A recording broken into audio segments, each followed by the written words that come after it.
Hello everyone, আসসালামু আলাইকুম। আজ কিন্তু ছাদ বাগান থেকে টমেটোগুলা পেড়ে নিয়ে আসবো, কারণ কিছু টমেটো পোকা হয়ে যাচ্ছে। তো চলুন কতগুলো টমেটো হয় দেখে নিই। আমার ছাদে মোট 3টা গাছ আছে, সেখান থেকে আমি টমেটোগুলো পাড়তেছি।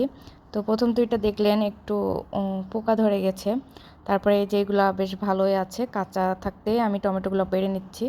আর এই যেগুলো দেখতেছেন এগুলো কিন্তু খুবই ছোট, এগুলো পারবো না, এগুলো থাক, বড় হবে তখন পারবো।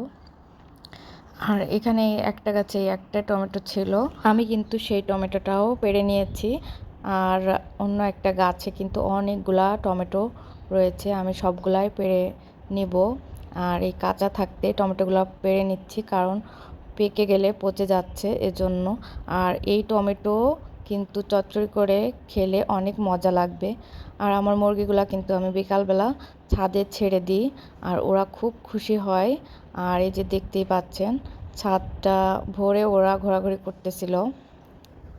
আমার 3টা টমেটো গাছ থেকে আমি এতগুলো টমেটো পেয়েছি। তো সবার ভিডিওটি কেমন লাগলো অবশ্যই কমেন্টে জানিয়ে দিবেন। সবাই ভালো থাকবেন, আল্লাহ হাফেজ।